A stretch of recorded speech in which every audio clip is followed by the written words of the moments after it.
What's going on, guys? Welcome to Inside the Horseshoe. My name is Matt, and tomorrow is game day. The Indianapolis Colts, they take on the Houston Texans in Houston in a big divisional game. Now, before we get into the video, I do want to apologize because my audio, it doesn't sound great. There is an echo, so I do want to apologize for that. Reason being, the mic I would normally use, it doesn't work anymore, so we have to deal with the earpiece mic, and it is causing an echo. So I do apologize for that. I'm going to try to get it fixed as soon as I can. Now, in today's video, I am going to talk about my thoughts on the game. I'll give you guys some of my key players, my keys to victory, and then at the end of the video, I will give you my prediction on who I believe is going to win and why. Now, before I do that, if you're new, if you haven't already, I would greatly appreciate it if you would click that subscribe button. Also, click the bell icon. There's a tail. That way you're notified when I upload a video or when I go live. If you like the video, smack the like button. Leave your thoughts in the comments down below. And if you have a Twitter, make sure you follow me on Twitter at horseshoe_pod. There is a link in the description down below. Like I said, big divisional game between the Colts and the Texans. If the Colts win this game, you're now tied for first. If they lose, Houston now has a 2-game lead. So it's a very important game. Now, I've seen some people say, hey, if the Colts win, they're first in the AFC South. I don't know about that.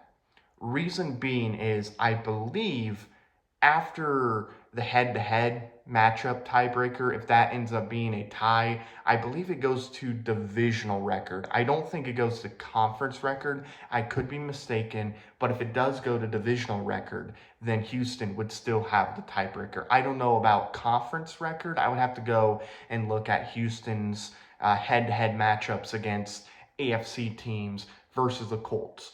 So I really don't know about that. I believe the Colts have lost, 2 games to AFC teams and happens to be against divisional teams.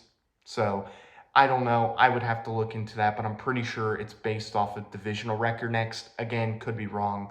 We'll find out tomorrow if the Colts win, if I'm right or wrong. But it is a big game nonetheless. You don't want to be 2 games behind Houston. If you can get tied with them, win this game, get tied, because let's say Houston still has the lead. Let's say they have the tiebreaker needed to have the lead. Well, if they lose the following week and you beat Minnesota, congrats, you're now first in the AFC South. So big game for the Colts and for the Texans as well. Obviously, you have Jonathan Taylor returning for the Colts, which is exciting news. I think it's going to make our offense much better, because now defenses have to worry about not just Anthony Richardson running with the football, but Jonathan Taylor. And when Jonathan Taylor was playing this year, he was playing very good. So it's very good to have him back in this game. Also, our offense, I'm very excited to see what they do against Houston, because Pittman, he's playing a little bit better. You have Josh Downs. He didn't play week 1. Now he's going to play against Houston in week 2, so that's very exciting. Josh Downs might just take over as the number 1 receiver on this team if he continues to play really good like he has this year, if Michael Pittman doesn't consistently start putting together good games. And then Alec Pierce, we all know, he is a big play machine. He can make big plays if you go to him, so that is obviously exciting as well. Defensively, the defense isn't great. I think we can acknowledge that. The defense is not good. You have to shut down the run game.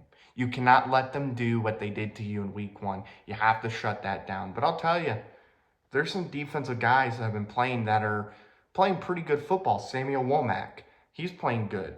Jalen Jones. Why did I say Johnson? I don't know. Jalen Jones, he's playing good as well. And they're going to have to play really good against Houston this week, because, yeah, they don't have Nico Collins, which might be the best receiver in the NFL. Just statistically speaking, he's the number 1 guy.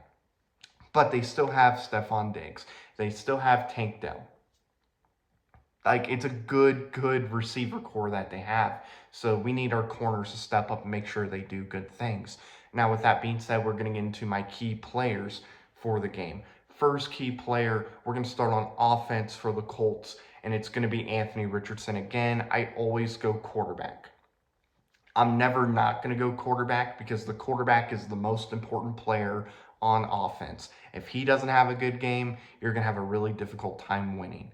If he plays well, your chance of winning go up pretty big. So he's got to play good. He's got to take what the defenses give him. He's got to play smart. Don't force anything. Don't be Superman unless you have to. So he's got to play good football. Second key player is going to be Jonathan Taylor on the offense. Again, he's back after missing a few weeks. He's got to get this run game going, because if he can get that run game going, that pass game is going to get going. So I think Jonathan Taylor is a very important player in this game tomorrow. And then moving on to key player number 3 for the offense, I'm going Alec Pierce. We need some big plays. He is the big play machine. So I'm going Alec Pierce as one of my key players. Now let's move on to defense. So defensively speaking, I'm going to go with Kwity Paye as one of my key players. I'm pretty confident Leatu is going to have a pretty good game, cause some disruption. We need another guy to step up. We need another guy to make plays. Kwity Paye is the one I'm going to go with. Key player number 2, Zaire Franklin for the linebackers. He's got to step up. He's got to prove that, yes, he is one of the best linebackers in the NFL. So I need him to step up and make plays. And then key player number 3 on the defensive side of the football, we're going to go with the secondary. We're going to go with Jalen Jones. I believe Samuel Womack is going to have another really good game. We need Jalen Jones to play well as well, because, again, they have a really good receiver room. So I'm going to go with Jalen Jones as one of my key players. Hi, Kat. Your head is in frame. There you go. Thank you. So now let's move on to my keys to victory. Keys to victory in the offensive side of the football. First one is going to be, again, Anthony Richardson. Take what the defense gives you. Don't force anything. Play smart. Take shots when they're there, but keep everything in front of you. Just play easy. The cat is just going wild right now. Get down, cat. So again, Anthony Richardson, take what the defense gives you. Don't force anything. Play smart. So that is going to be one of my keys, or one of my keys to victory. Next one, offensive line. Play like you have been all year. Okay, give Richardson time to throw the football. Open up some holes for the running backs to run through, and for Richardson if he's going to run the football. Just, you got to continue to play good football. I have full belief that you can. Bernard Ryman is playing really, really good football right now. So is Quentin Nelson. Quentin Nelson is getting back to the Quentin Nelson that we've known for a very long time, and that's good to see. Unfortunately, Will Fries is not going to be playing this game because he's out for the year, but Dalton Tucker has been playing really good as well. So offensive line, just continue to do your thing. And then key number 3 is the receivers have to get open. You have to make Richardson's life easy. Do not get covered consistently. Break through, get open. That's what we need to see. Defensively speaking, key number 1 is you got to get pressure on CJ Stroud. Force him to make some mistakes. Very, very difficult to force CJ Stroud to make mistakes. It's not easy to do, but you got to do it in this game. Make him uncomfortable, force him to throw it away, bring him down, get a sack. I want my chicken nuggets from McDonald's, so get sacks, okay? Get that pressure, make CJ Stroud's life miserable. Key number 2, don't let the run game get going, okay? Last time you played Houston, you let Joe Mixon get 151 rushing yards. Cannot let that happen. We can't, because we need to put this offense in 3rd and long situations consistently. So we do not want to see the run game get going. That is going to be one of my keys to victory. Stop the run game. And in my 3rd key to victory, look, again, no Nico Collins. That's big. That's big for Houston. Do not let Tank Dell, do not let Stephon Diggs get open. Don't let them get open consistent. They're going to get open once or twice for sure, but you got to cover them like a blanket. Keep it in front of you. Don't let them get behind you.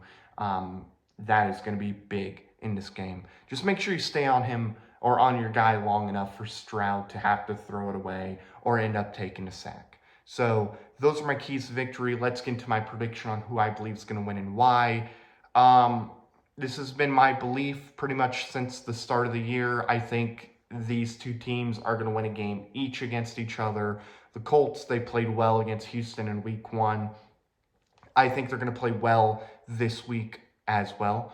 I'm going to say the Colts win this game. I think the Colts win the game. I'm going to go 30-24. I think it's going to be a high-scoring game. I think the Colts are going to do just enough to get the win, though. So that's going to do it, guys. Thank you so much for watching my video. I've been Matt, Bleed Blue. We'll see you next time. Bye-bye. Thank you very much for watching this video. If you like it, make sure you watch one of these other 2 videos. They're cool. Also, if you're new, please click subscribe button as well as the bell icon. I greatly appreciate your support.